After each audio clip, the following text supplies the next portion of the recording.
Greetings, heathens and heretics, and welcome to In the Abyss with me, as usual, and of course, the voice of reason and Padre of Arabia, as he's now being known. It's a bit of a different flavour this week. We've got a guest with us, goes by the name of Elliot Leaver, who, in terms of relevance to us, is a writer for Metal Hammer, and from what I gather from your bios and everything on social media, you do all sorts of other things as well. But there is a specific reason that Elliot's joining us this week. So, Elliot, first off, thank you for coming on. Thank you for joining us. Most important thing. So why? Yeah, thank you very much for having me. Why have we dragged you on this hovel of a podcast this week? You say you've dragged me on, and yet I was the one, and I was the one who went, "Hey, I want to talk about this." Yeah, really good to be here. Thanks for having me. As I said, I'm on here today because I am one of those. I am a rare breed in the metal world, in the sense that I'm also a Christian and a fairly practicing Christian as well. I don't claim to be the best one, and I would certainly like to say that I am not, over however long we're in here, going to try and convert any of the people currently on the podcast or even any of the listeners. It's literally just, as I like to say, this is an insight into how I can be climbing the heaven with Highway to Hell in my ears. What a way to put it. That's sort of, yeah, that's perfect. Look, from our point of view, none of us are particularly Christian. I think Anthony, voice of reason, you grew up with a sort of a Christian upbringing, didn't you? But I mean, despite the fact we've known each other a quarter of a century, I don't know to what extent that is. But it was a really interesting one for us because there's the obvious juxtaposition between Christianity and heavy metal. But when we started thinking about it a little bit more, there's way more to it. So I suppose the way to start is when and where you got into heavy metal in the first place and what got you into heavy metal. It really came through my parents. I don't think I had a chance of not liking heavy music. Like my dad had both my parents had gone to various gigs when they were younger. They went and saw Status Quo together when Mum was pregnant with me. So like, I didn't stand a chance. Like I was, if they're going to go and see a band who are notorious for being loud and everything like that, it will cause some sort of neonatal effect on it. But I was always brought up with music around the house, from the punk scene, from rock, from pretty much everything. My dad's also a massive Pink Floyd fan, who are one of my favorite bands as a result.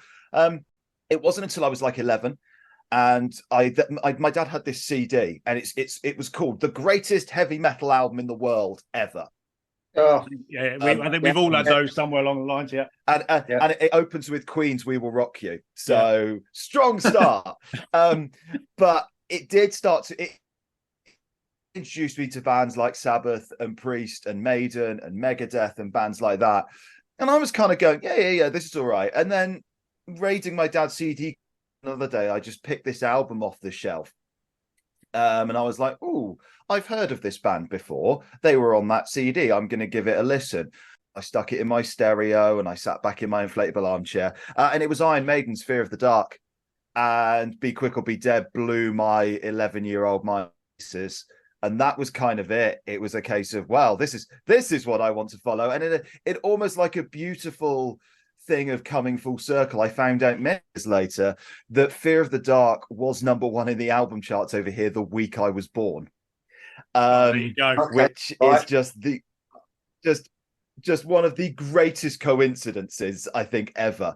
And from then on, it was a case of, then that was at 11, and it took me a couple of years, but by the time I hit 15, 16, I was scared of gigs and the metal, the metal was within me. You can't kill the metal. But that at 15 was when I followed with both of what my parents had done and became a Christian as well. Because they were not only bringing me up with the music, they were also bringing me up as a Christian. So I've been quite lucky in that I've had in a Christian home, and I certainly feel it. But it was because I was brought up with them doing it. It was always a sense of, well, if they think it's all right for me to be listening to metal, if they think they can listen to heavy metal and be Christians, then so can I. That's interesting for me. I mean, can I, based on your age, you're a good 10 years younger than us. Are your parents sort of young boomers or late Gen X? because it's interesting just to see the potential juxtaposition there with, I suppose, parents of our age, a bit more. You wouldn't come across that as much.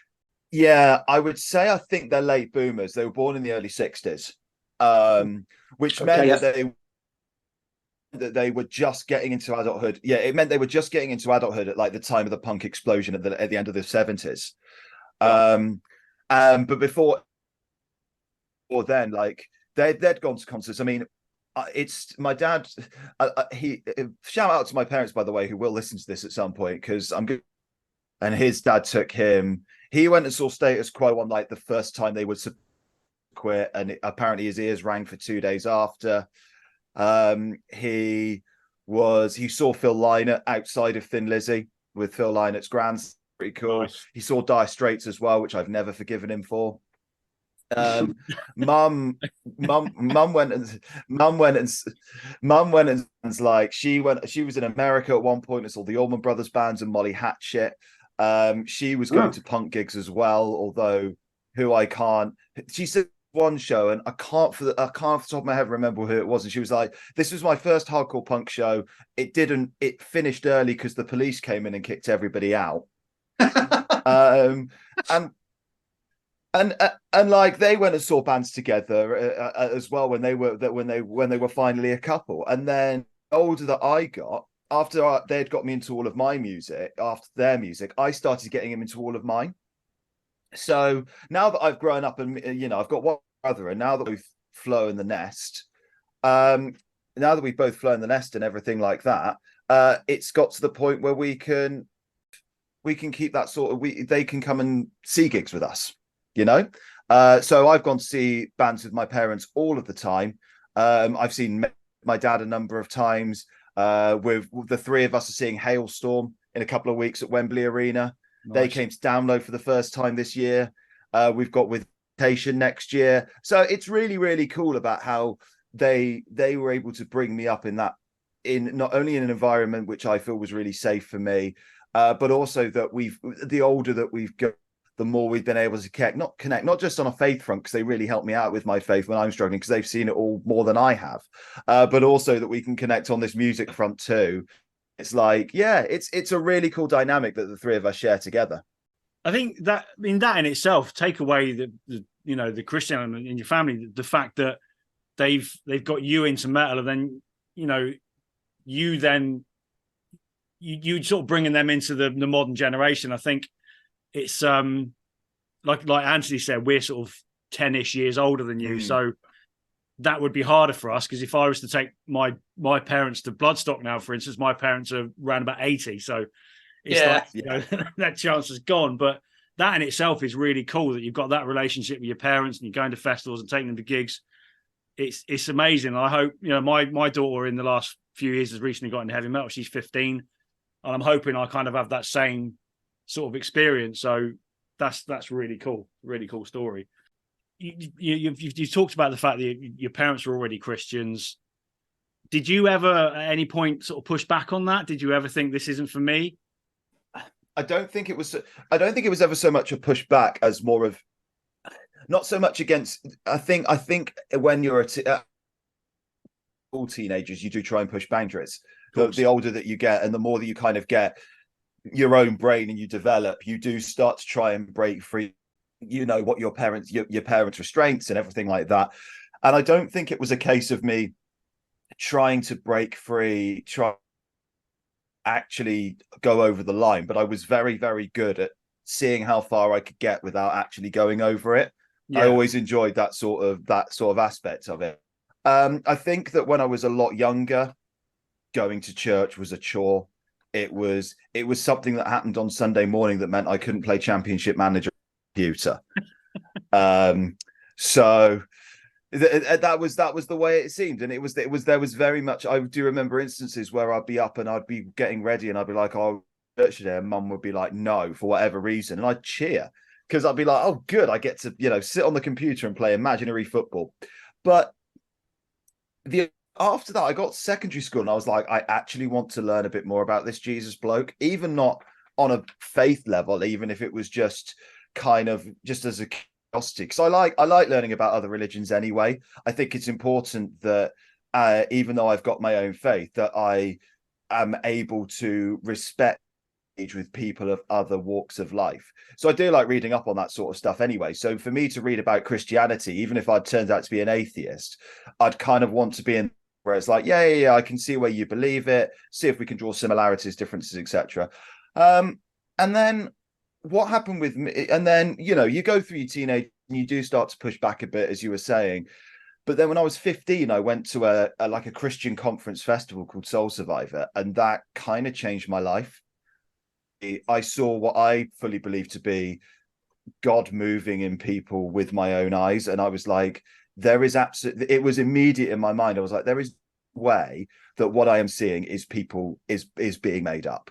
There is absolutely no way. And that was when I committed. And then as you go on, you do feel the pressures, and it's really hard being a Christian. I think a lot of people don't realize just how hard it can be, because you this other stuff, and you know that you shouldn't really be doing that because that's not what you're being taught, and that's really difficult. And that's where kind of the frustration happens, and what you find a lot of people who find their faith when they're young potentially moving away from it in later life, or they struggle at that point.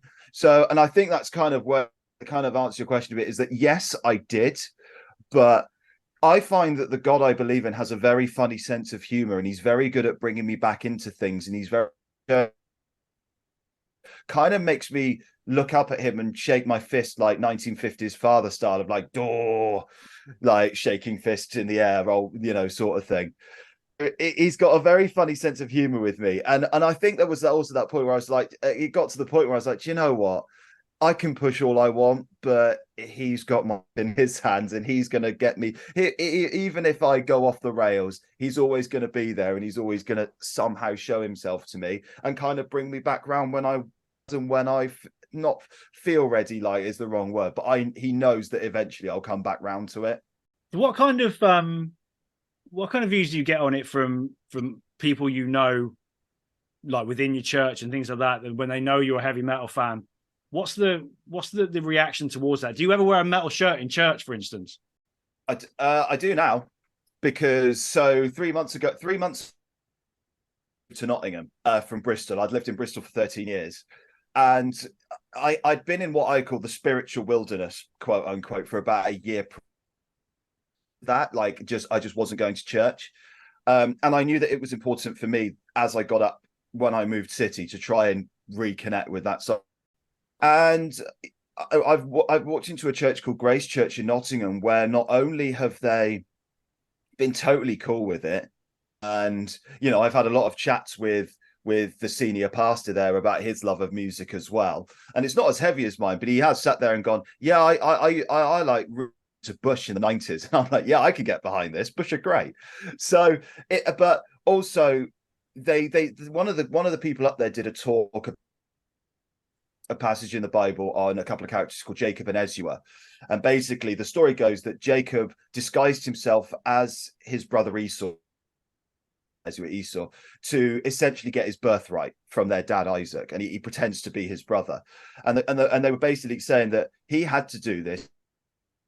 Nowadays, you don't have to disguise yourself to be a Christian and to be a good Christian. And it really spoke to me, because prior to that, it had like I was judged by the church community for being a metalhead. Like my metal friends have always accepted me. They've always accepted me more for being a Christian than I felt a church family has ever accepted me for being a heavy metal fan. Right. And I meant, obviously, I spoke about my parents on this year. For the first ever time, my parents came to Download just for the day, but they wanted to see a few bands there, so they made the trip up to Donington. And when they were telling friends about it afterwards, who were part of the church family, they were a little bit taken aback and like, oh, you know, I'm not sure you should be doing this, or in terms of like, oh, really, you're doing that sort of thing now. And there is still such a stigma that is attached between, and I get it, because metal has had there is so much of metal that is symbolic with the devil and Satanism and the side of the cult, and I do get it. But I've come on to In the Abyss to talk about being a Christian. You wouldn't find me on a Christian podcast talking about being a heavy metal fan in the slightest. You wouldn't find me talking on Christian radio about being a heavy metal fan, because they will look at it and they'll go, no, there are too many people in the audience who listen to us who will get upset over the fact that we've got a quote unquote devil worshipper on, even though I've Jesus fully really now for more than half of my adult life.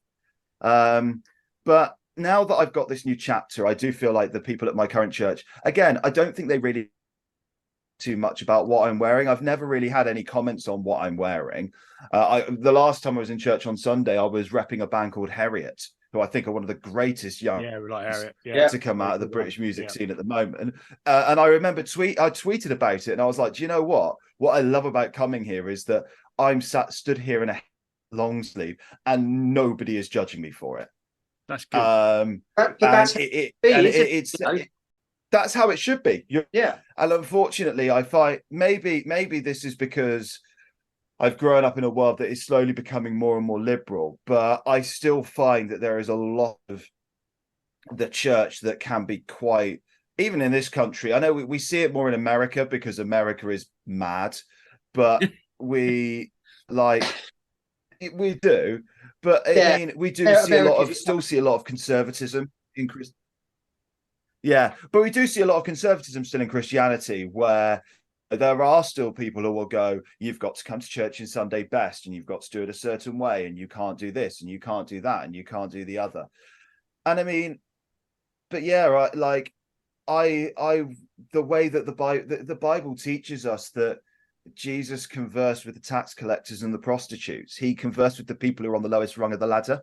And you cannot gatekeep a church. You can't gatekeep a religion or a walk of faith, because it should be something for everybody. One of the things I've always said is that I don't follow Christianity, I follow Christ. Like I am renowned in my own life for the minute that a church starts preaching something that I don't believe is correct, I that church. I've done it at least once, because it's not right. They're taking the Bible from my own perspective and going, no, it's going, this is what we believe, you're going to believe it as well. And it's like, well, no, you've got this wrong and you're leading people in the wrong direction. And that's where it's when people start taking things too literally, or they start forcing other people to believe exactly what they believe, instead of them going, this is what we're put to you, go and implement it in your own life. Ask God where it's going to help you in your life, and he will answer for you. And I've always believed in a church that is love accepting, and it doesn't matter whether you're animal, vegetable, mineral, whatever. If you want to come in and you want to learn, or if you just want that community or anything like that, then a church should always be open to you and shouldn't judge you regardless of what you're wearing or that. Yeah, I mean that it's interesting, because I think I'm not sure whether to be surprised or not, because I know that the church has become, more progressive in recent years, and it's had to, because that's the nature of the world, and that's how we evolve and change. Yeah. But have you been reading about the latest Dean of Canterbury recently? I have not seen this. Do you know what? Funnily enough, right? And this is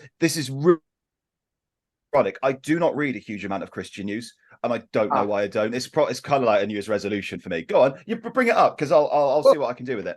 Yeah, it just came up in my feed because I live in Margate, so I'm just up the road. So it's practically practically my doorstep. But yeah, the Dean of Canterbury, the Reverend Wendy Dalrymple, is how I think her name's pronounced. But I think she's a bit older than us here. She's probably in her late 40s. But she was up in Loughborough, or sort of Nottingham, I think, as a diocese. But she's covered in tattoos and whatnot. And there's been reaction, certainly online, but of course with online, it's, you're just attracting all the sort of poor elements and whatnot.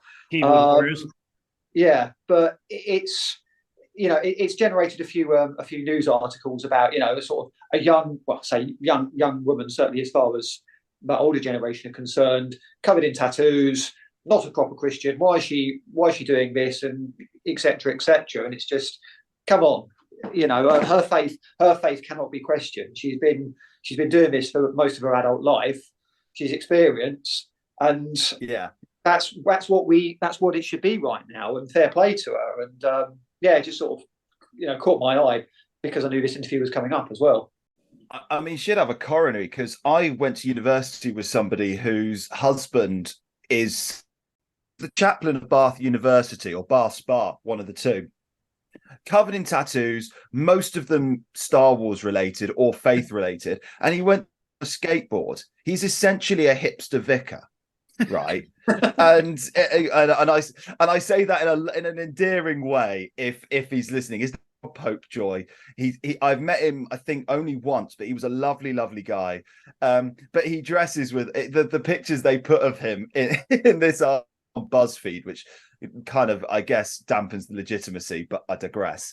And they're pictures of him on this skateboard in like Cheetos rolled up in a shirt with one of those woolly hats on that's turned up, so it's a little bit shorter than your average beanie. So he does look like a bit of a hipster, bless him. But again, if the goes is, again, it shouldn't matter. I mean, there's the one line that I've always gone with, and it's a line in the Bible I've always taken to heart, and it's a line I quote to a lot of people. It's in a book of the Bible called Romans, in chapter 10 verse 9, and Paul says that if you proclaim with your heart Jesus is Lord and know that God raised him from death and saved him from death, you will be saved.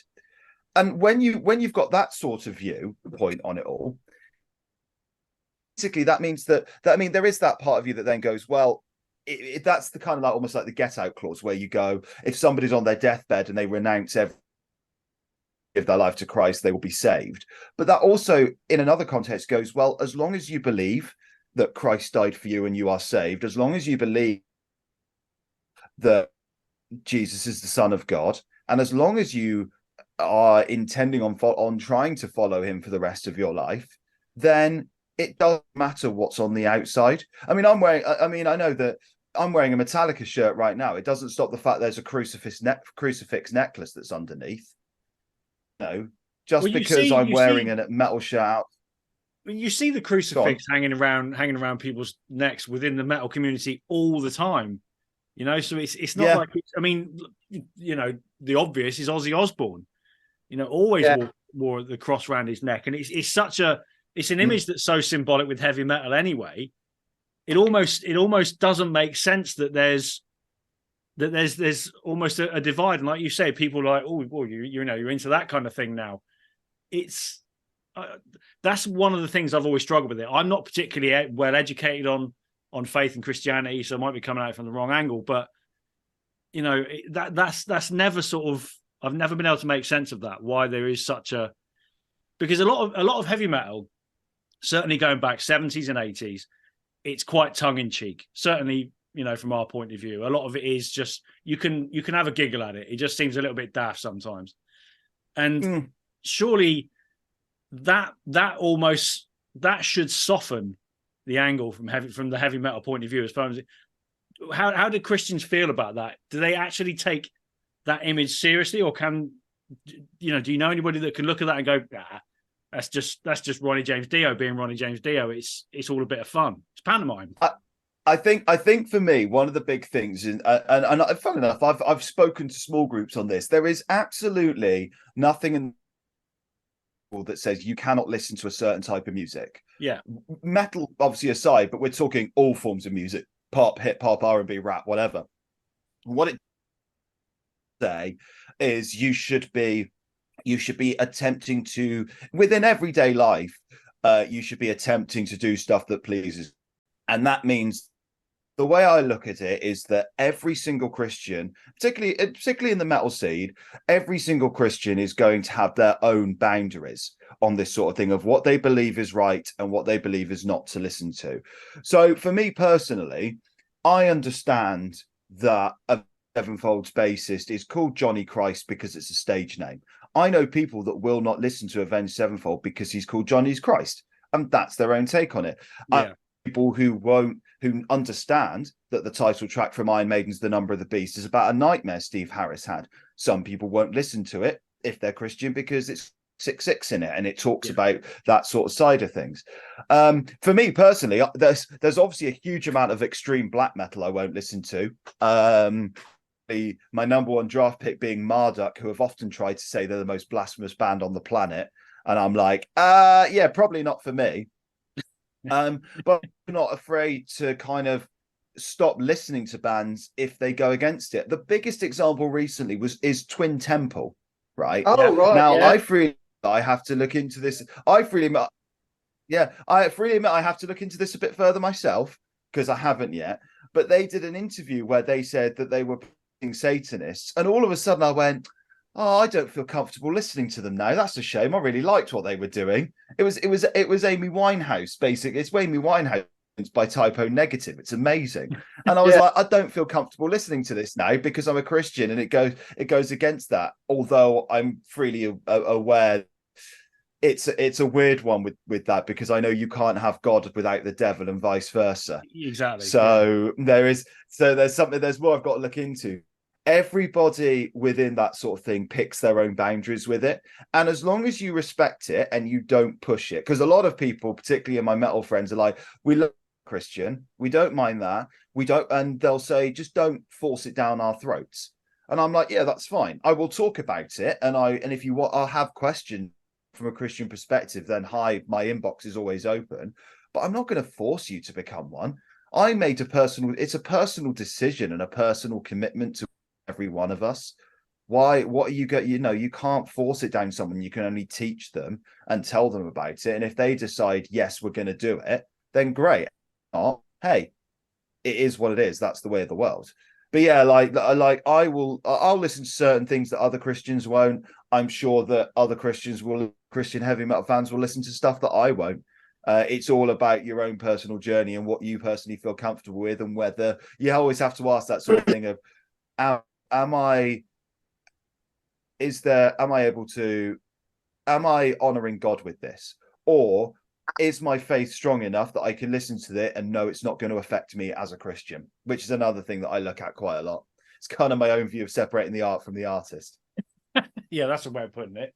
I suppose the biggest example of all of this is Ghost. Certainly from a commercial point of view, where do you stand with them? Because I love Ghost. Not subtle with the delivery, are they? I love Ghost, but the reason why I'm okay with Ghost is because I understand that it's all cabaret and it's all the front. Like, and it's funny because we again, funny enough, and again, the perfect example of this is my dad, because I do kind of like there are some bands who it's got to the point now where there are my dad mentioned to me, we speak a lot about music, and my dad said, oh yeah, I heard Square Hammer by Ghost and I thought it was really, really good. And at the same time, knowing what he's like, I was like, yeah, but I'm laying it all flat out now. The frontman dresses as a zombie priest with a zombie bishop. The band members are all called ghouls. They do sing songs about Satanism, but it is all kind of Victorian style cabaret and everything like that. But then he can make his own mind up on it. But I know that Ghosts just do it because really good gimmick, and they're not overly serious about it. They're not actually practicing Satanists or practicing devil worshippers. I'm okay with that. I love Ghost. Like, I was lucky enough to go to their show at the Royal Albert Hall, and it's comfortably in my top 10 shows of all time. They're just a really fun band. So yeah, but no, I get why so many people would look at that and just like run a country mile if they're a Christian. Because if you take it on the surface, yeah, completely. It's because it's so in your face, isn't it? Yeah, and I wonder how many. The other thing as well, while we bring up the crucifix, is I wonder how many people who wear an inverted crucifix know that is technically a Christian symbol as well. Yeah, I didn't know that. No, so someone needs to tell Glenn Benton that. So the inverted crucifix was how St. Peter was crucified. He was crucified on an upside down cross because he didn't feel like he on the same level as his Lord and Savior Christ. And of course, Jesus was done on a cross the right way up. So St. Peter wanted to be crucified on a cross that was inverted. Well, there you go. Well, yeah, and I love the fact that there were probably quite a lot of. Yeah, but I love the fact there are probably quite a lot of bands out there being like, oh, we're going to do an inverted crucifix. It's like the first leader of the Catholic Church got crucified on one of those. It's not the home run you think it is, my guy. We talk about black metal for a minute, because you just brought it up. You mentioned Marduk, and obviously the history with black metal. We all know about that, the church burnings and things like that. Do you listen to any black metal at all? Yeah. I do. Excuse me. Everything went down the wrong way there. I listen to Behemoth quite a lot, actually. Wow. I think okay. Right. Excuse me. And I think that's because it's twofold, really. Firstly, Nurgle was brought up a Catholic. Yeah. And so from my point of view, that means has an understanding on it that that a lot of Christians won't have. Sorry, not a lot of black metal bands won't have, not Christians. Also, so obviously you mentioned at the start that I write for Metal Hammer. I also write for a publication called Distorted Sound. Yeah. And Distorted, one of our former writers did an interview with Nurgle. And Nurgle said that in this interview said religion is a beautiful thing. It's some of the people that practice it that make it horrible. And he's absolutely right. You're going to have extremists on every side. But I think what he was getting at was, if you believe in something and it gives you the morals or helps you to be a better person, then I do not see what's wrong with it. And if Nurgle's preaching that, I feel more comfortable listening to the music he's producing, because he understands a side of it that not a lot of people would. And also for mind is that I think Behemoth are the closest thing black metal's ever got to the mainstream, so it's a little bit more palatable for me. But I do love the fact that at Download One, I met her with a friend of mine who's also Christian, and she'd been sat in front of the main stage all day waiting for, who was it now? It might have been Slipknot, I think they were playing. And she was like, and I walked up afterwards and kind of surprised look on her face, and I was like, I see you've witnessed our dark and satanic overlords, Behemoth. And she was like, no, this isn't for me. And I was like, yeah, that's fair enough. I really like them, but I've seen them a bunch of times before. I'm okay with missing them.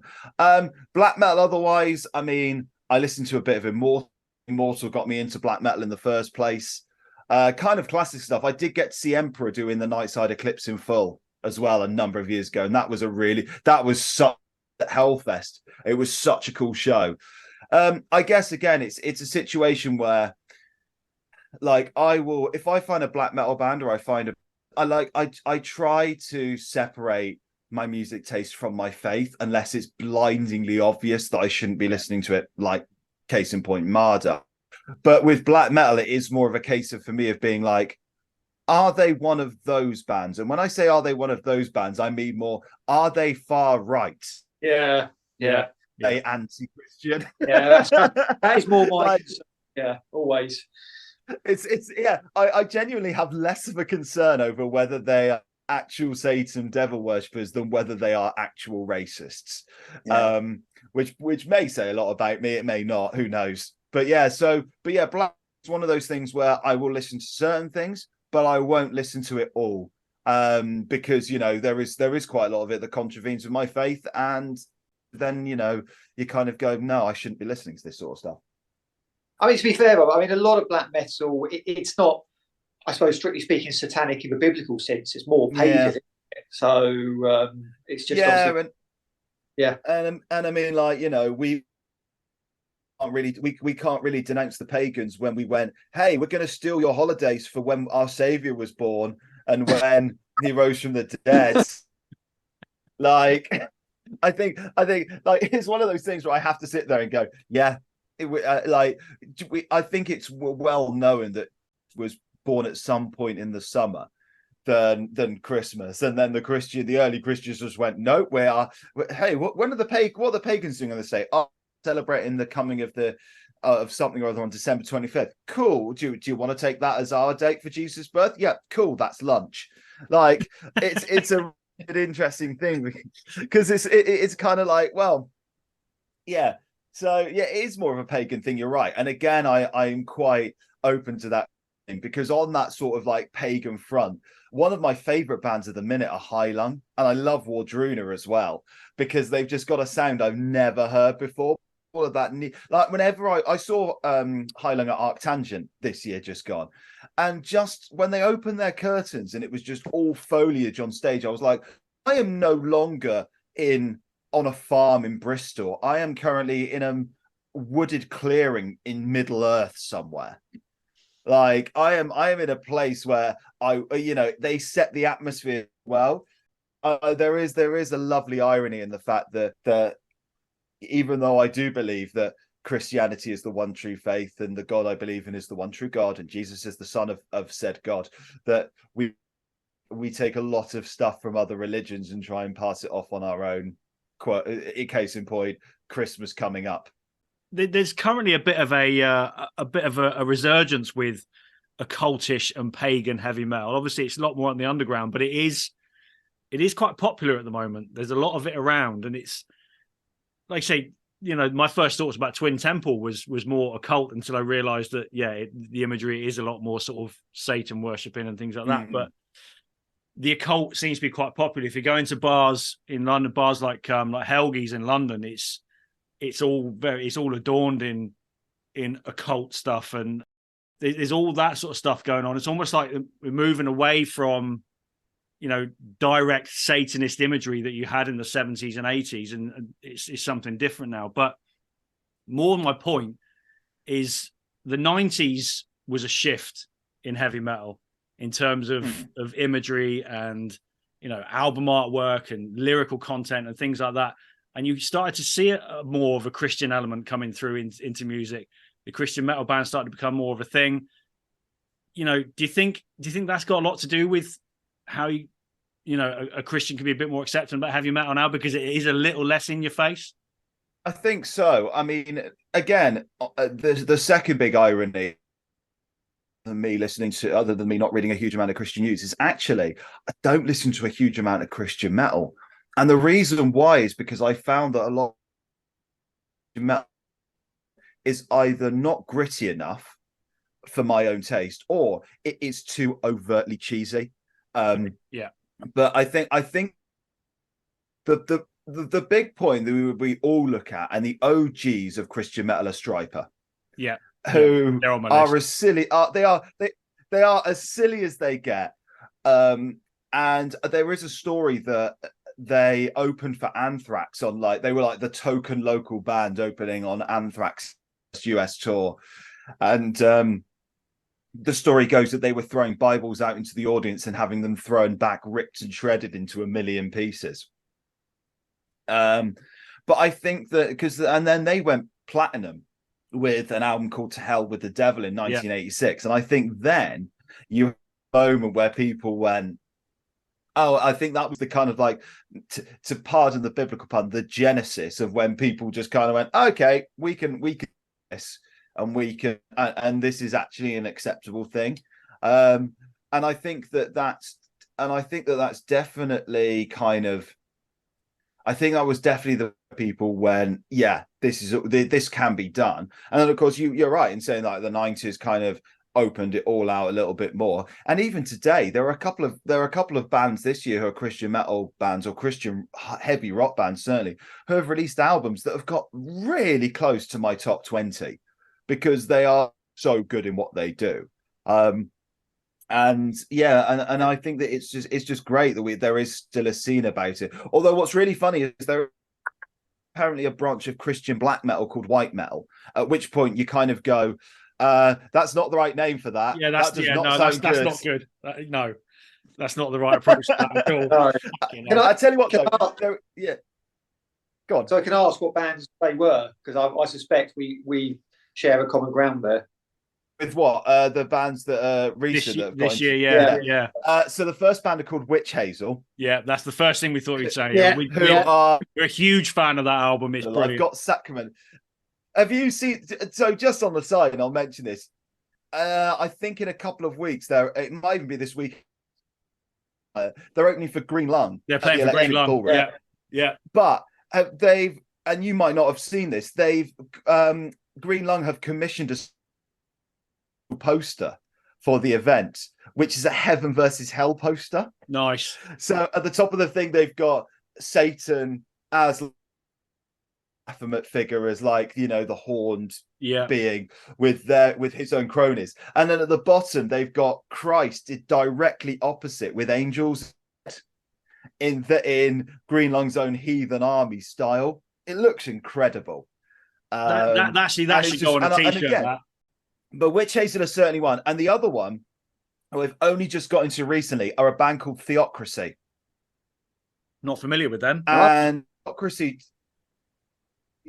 Theocracy do progressive power metal.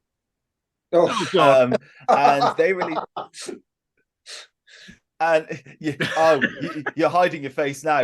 The last firstly, I like my power metal in dose. Yeah. Yeah, I'm with you on I that. like it.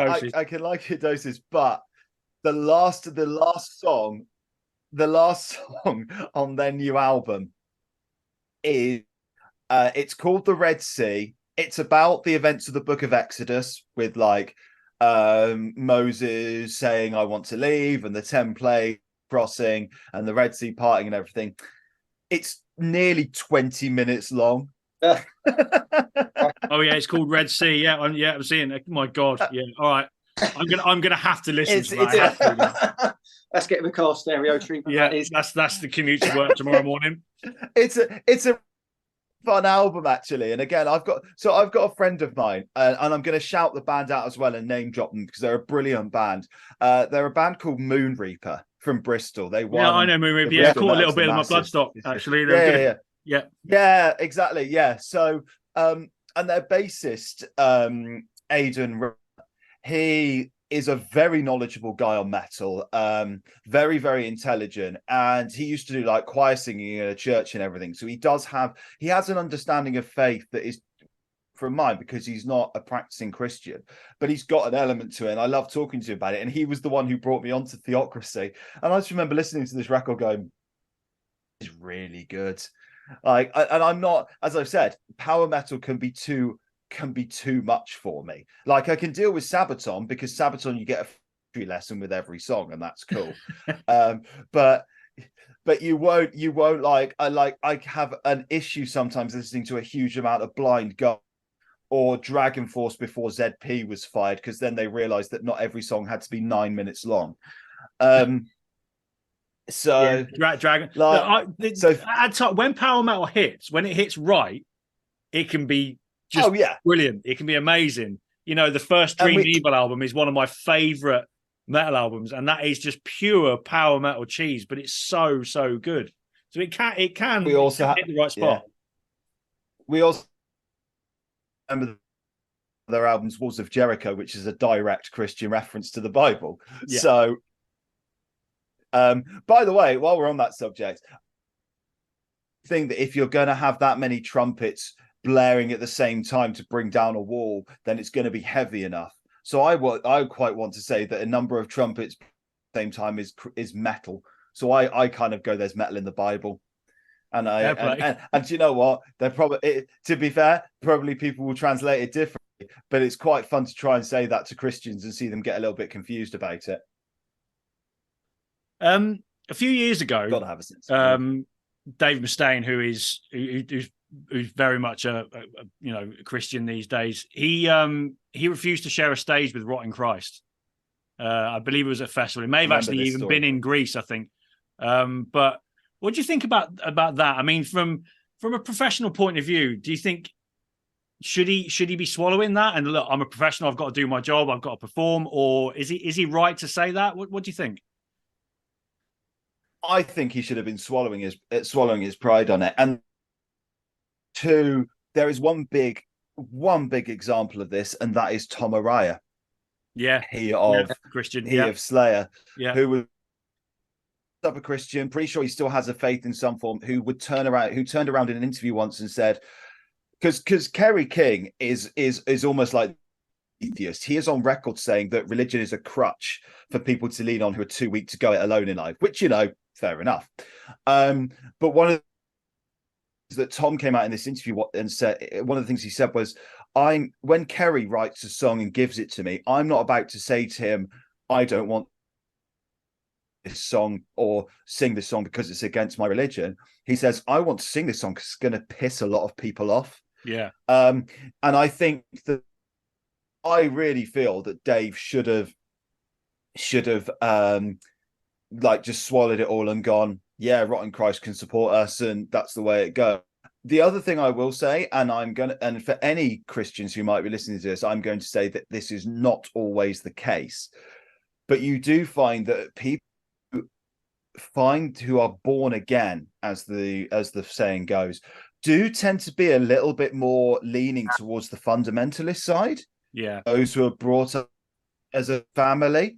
It's not always the case, but you do find it quite a lot. And Dave was born again, I think, in 2004, maybe a little bit before. And actually, funny enough, I think that his conversion kind of coincided with the rotting Christ bit, and I think that he was so kind of on that high that you might get when you discover something of his faith, that I think it just went to his head a little bit. Well, he was coming out of addiction as well, wasn't he? So it was obviously a huge shift. Yeah, so there was a lot of stuff on play, and maybe he wasn't in the right frame of mind for it. But nowadays, I'd like to think he looked back and go. I'd like to think he would go, I shouldn't have done that, because it is one of those things. I sit there and I personally sit there and go, no, he should have talked. What you should, if you're go, I think that's the problem that I have with faith, is when somebody starts using, because it's essentially a form of action. It's essentially you saying, you cannot tour with me because your beliefs go against mine. Yeah. And for all we know, Rotting Christ might be lovely people. They're just called Rotting Christ because they play death metal, and it's a provocative name, you know. Just a little bit. And if it's that in time, I think the thing, going back to Dave Mustaine, is I find this a lot with born again Christians, is that their conversion is a form of catharsis. So it's a reaction to and an attempt to make up for lost ground, for previous misdemeanors don't fit into their newfound faith. So I think that's why there's those zealous and annoyingly pious, and why they feel the need to pontificate about things. So, and I think as well that, like, the trouble with, I think for a lot of us with religion as opposed to faith, is that religion is a means of control. Organized religion is a means of suppression and exploitation, because it's a perversion of what it supposedly represents. So, like, I'm an agnostic, but I'm a vehement anti-theist, and I live in one of the most religious countries in the world. So I think that's what, like, with Tom Araya from Slayer or Kerry King, for example, they're not trying to piss people off. They're trying to speak out against what they perceive as being an institution that's there to suppress and control rather than liberate. That would be my 2 cents on it. To be fair, though, I kind of agree on that. Like, I am fully aware that religion has caused more wars in the history of humanity than I think anything else on this planet. And when people start to try and force it on people, like you said, means of oppression, that's when things start to really, really go wrong. And I mean, I mentioned beforehand, this is also links in as to why I don't follow Christianity, I follow Christ, because Jesus didn't come to cause wars. Jesus came, as far as I'm concerned, to save the world and to rid the world of its sins. He did not come to start fractions between opposing parties. He did not come to wars. He did not come to cause conflict. So when people are starting to use, like, his name as justification for what they're doing, which is causing harm and suffering, then they are going against what was originally taught. And I have real issues with that, because it's a situation where it's like, well, you're right. Where it's like, you mean you're right in what you say. They're basically using it to try and people. And I've always, as I said earlier as well, like, choosing to follow a faith or to kind of like commit to that sort of life is a commitment and a one. I will never tell somebody you need to follow God or otherwise you're going to hell. I'll be like, if you want to know, I'll tell you, but you've got to make the decision. because it's your life at the end of the day, and it's not my place to make you, to force you down passages that you don't want to go in. Yeah, that makes total sense. And I think that is I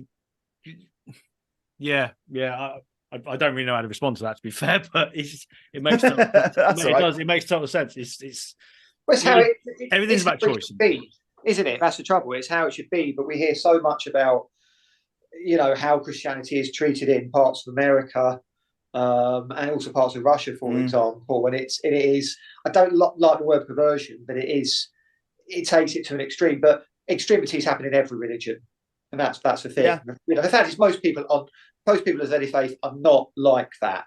That's what we've got to remember. Yeah. And I think the other thing we have to remember as well, there's a line, again, can't remember the exact verse or anything, but there's a line in the Bible which talks about when you do something like for the good of humanity, do it in private, so it's only known between yourself and the God that you love. And because of that, it means that that the people who are most vocal about this sort of thing are the people on the extremity sides. Like most of there's a brilliant, do you know what? A brilliant YouTube video from last week tonight with John Oliver, who is one of the few people that makes me understand American politics. But he did a thing on televangelism, and he basically said that how there were so many different congregations within the US, and most of them do good work, feeding the homeless, clothing the poor, etc., etc. And you do find that with a lot of churches. The difference is that they do not feel the need to show the world how great they are. The minute you start to go, look, I've done this because I am a Christian and I am a Christian, laud me and shower me with praise. That's when it starts to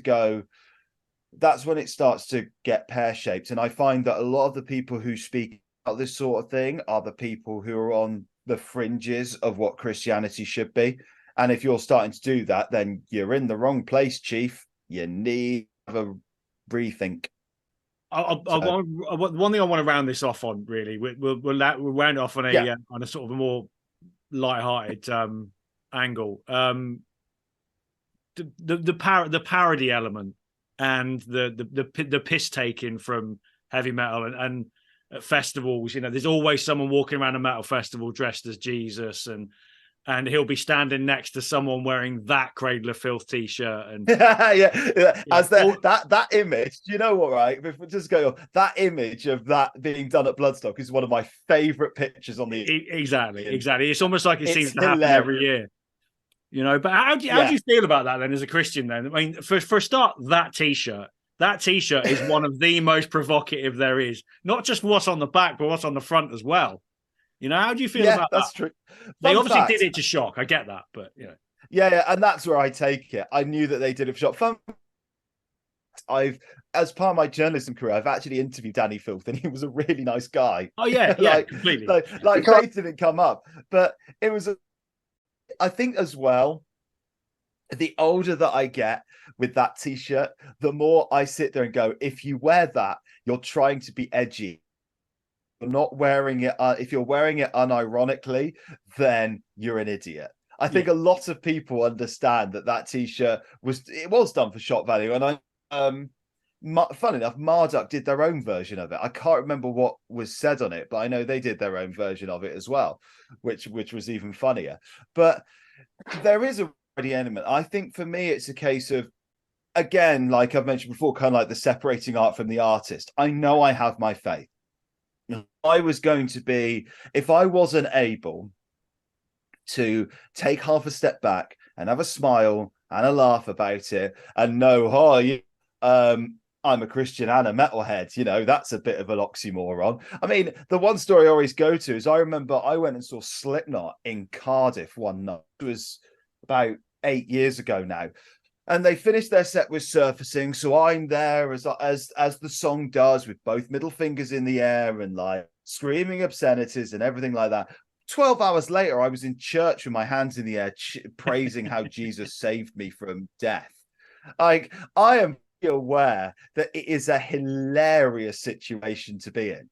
I think that people just take it. I think that if you're going to have that sort of kind of lifestyle where You can, where you've got that contradictory element, like me with my faith and my love for heavy metal music.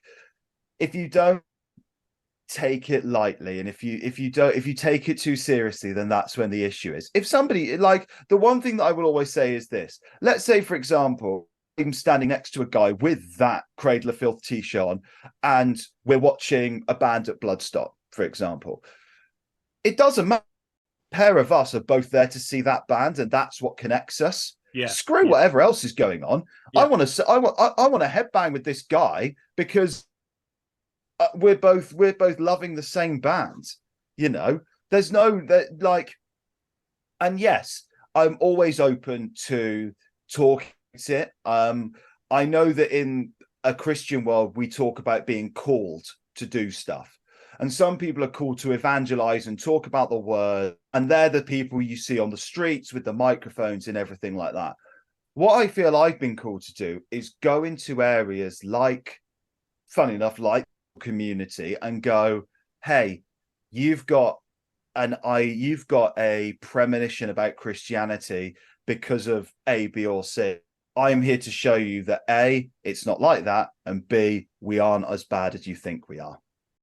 Fair play. Have you, yeah, go on. On that, say, have you heard of Raised by Wolves, a sort of comedy metal band from Yorkshire? They do stuff. I love Raised by. Do you mean Raised by Owls as opposed to Raised by Wolves? Yeah.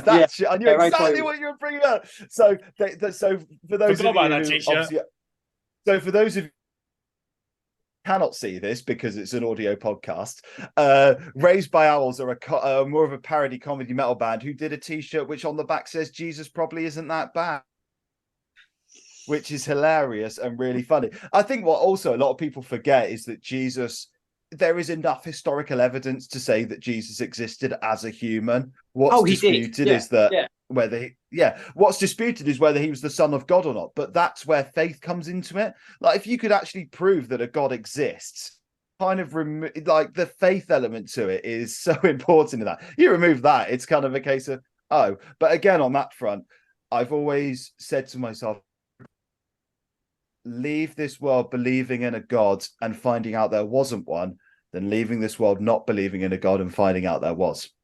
That's why those of us who don't have a faith have got Lemmy. Yeah, I mean, to be fair, trick question, because Lemmy is God. There you go. Exactly. There we go. I mean, I know that was going to be my next question, but yeah, we all knew the answer to that, so it's fine. It's fine. I'd have given it anyway. Who'd win a Lemmy of God? That's a trick question. Lemmy is God. We all know this. Exactly. I mean, I know people can't see this again, but I'm currently in the middle of November. I've got 6 days to go, and I've Lemmy's mutton chops quite faithfully. Yeah, I've noticed you've gone full Lemmy. So yeah, fair play to you for that. It's yeah. I went full Lemmy first. I did this years ago, and it wasn't half as good as it is now. And actually, I quite like it. I might keep this for the foreseeable future. Keep it, yeah, absolutely. Years ago, I did it, and it was proper Lemmy style, and I'm quite impressed. So I'm very happy with what has turned, with the fuzz that's turned out on my face. You want to harvest that now over the next couple of years, and it'll be something quite spectacular when you finish. It'll just be all down here. Look, it's something completely different for us. Thanks for coming on and talking about it, because there's probably people who listen to this. Some people might listen to this and turn off after 5 minutes, or it might be the opposite. I don't know, but for us doing this podcast, it's something a bit different, and for the first time in ages, it's given us something to, a bit more gritty to sort of look at. It's something we used to do quite a lot. We haven't done so much recently. So for every top 10 you do, every now and then, it's nice just to have something from a different angle. So, thanks for coming on and sort of, having you say it's been good fun. Do you know what, guys? It's been an absolute pleasure. I've been wanting to talk about this for quite a long time and never really had the opportunity to do so, because I am fully aware that I somewhat of a contradictory life on this, and it's always really good to talk about it. Just to say as well, I'm just going to quickly shameless. You do listen to this and you want to talk to me about it afterwards, I'm basically on all social media channels where you can find me at Elliot Leaver 92. Leaver92. Yeah, come find me, have a chat about it. We'll discuss more, and I'll be happy to answer any questions that anyone may have. There you go. What more can you ask for? Public service. So yeah. Right, so that's about it for this week. We are getting close to the end of the year. I believe we have one more episode before we get to that. Are we all sort of, quickly before we finish, are we all getting to that point now where our sort of top 10, top 20 albums of the year are kind of nailed down? It's been a tough year because it's been a strong year for heavy metal. There's a bit of shuffling around with re-listens, but it's the top 10 is fairly locked in at least. All right, fair play. I think I'm just about there. I had to submit mine for Hammer in the middle of last month to make the issues. But the thing is, but it still might change because I've got a personal top, but most of it is there, I think. Yeah, it's been a strong year. It's been a tough one. I've been re-listening to it all, and there's been a couple that I've gone back and thought, shit, I completely forgot about that, and it's gone back into my top 20. So, you know what? Right, I had this with the Nea Bliviscaris album. The who? Sorry, Listened what? To that again and went, why? It's by a band called Nea Bliviscaris. It's basically you black metal. You don't like it's based. Yeah, I was going to say it's basically like extreme metal with added violin. But I listened to it and when I completely forgot I loved this album as much as I did. No, I'm not blowing this hole in the middle. I'll give anything a go. Ping me a link and I'll give it a listen. Yeah, I'll drop you a line with it in there. You have to give up about an hour and 15, maybe twice, in order to listen to it. But it's there if you need it. It's a lot. It's progressive black metal, progressive with violin. It's not an easy listen. I've got a long drive tomorrow, so I'll give it a shot. But yeah, our end of year episode will be airing sometime just before Christmas. But I think we'll squeeze in one more just for them. We've got a couple of gigs coming up as well that we'll want to talk about. Ironically, considering this episode, one of those I'm going to go and check out Gorgoroth in Birmingham. So nice. A band that I'm not even a fan of Gorgoroth, to be fair, but I'm in Birmingham, so it's something to do for an evening. So we'll be. That's fair. And then even more ironic, we're seeing the Almighty. We are seeing the Almighty, yeah, which I cannot wait for. Amazing. So yeah, that'll be fun. So until then, thanks again for listening, and as usual, stay metal.